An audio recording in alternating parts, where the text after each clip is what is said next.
Hello. Anti-money laundering. What is it? We all have basic idea about money laundering and terrorist financing is all about. Anti-money laundering refers to activities performed to achieve compliance to actively monitor for and report the suspicious transactions to the authorities. UAE has stringent and robust AML framework to combat money laundering and terrorist financing in the UAE. In this video, we will be discussing the 7 pillars of AML framework.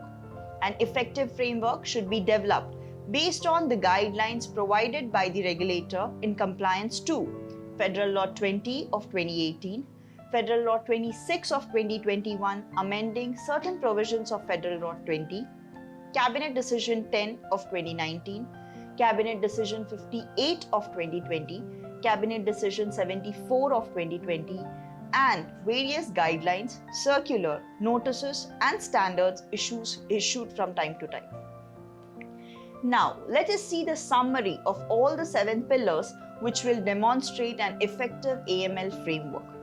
We will come up with the detailed explanation on each pillar in our following videos. The first pillar, compliance governance function.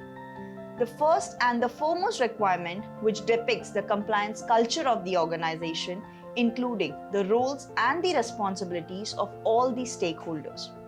The competency of the compliance department staff, including their independence, where there should not be any conflict of interest, must be clearly spelled out in the governance section.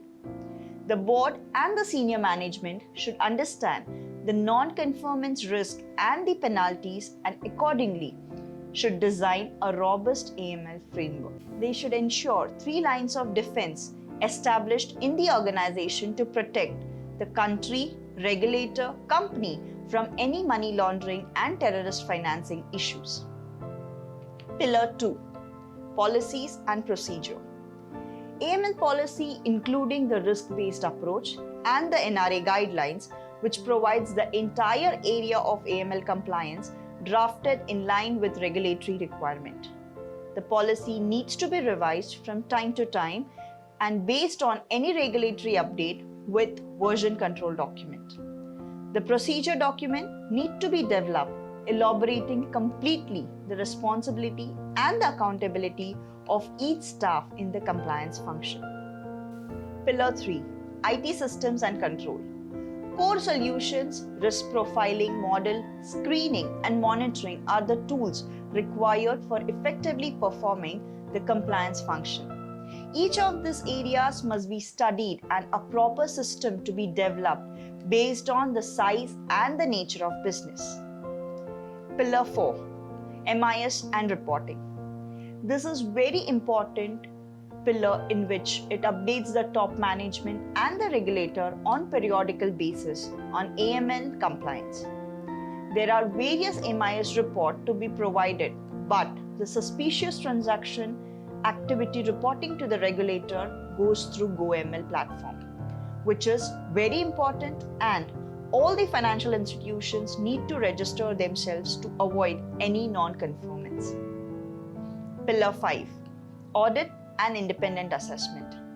Management should appoint auditors to review the AML framework and to submit the reports to the regulator and the management as specified in the regulation.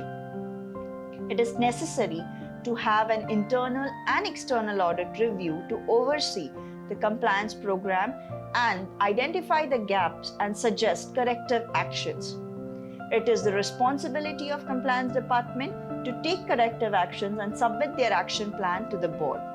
Pillar 6. Training and awareness. This is another important pillar in the AML framework, which will create awareness and provide various updates to the staff for their effective day-to-day operations. The training needs to be provided to all the staff, which includes board of directors, partners, senior management, staff, and the compliance department. The compliance department staff should undergo continuous professional development to keep themselves abreast of the compliance requirements in the UAE. Pillar 7. Documentation standards. All KYC and other mandatory documents need to be stored for a minimum period of 5 years from the date of closure of the relationship with the customer. The records must be properly stored, that is hard copy and soft copy should be preserved for future audit purpose from the respective authorities. So this was all about the summary on the 7 pillars of AML framework.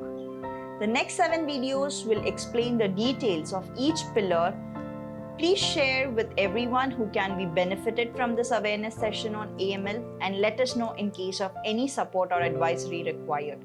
Together, we need to fight money laundering and terrorist financing and support the initiatives taken by regulators. Thank you. Have a good day.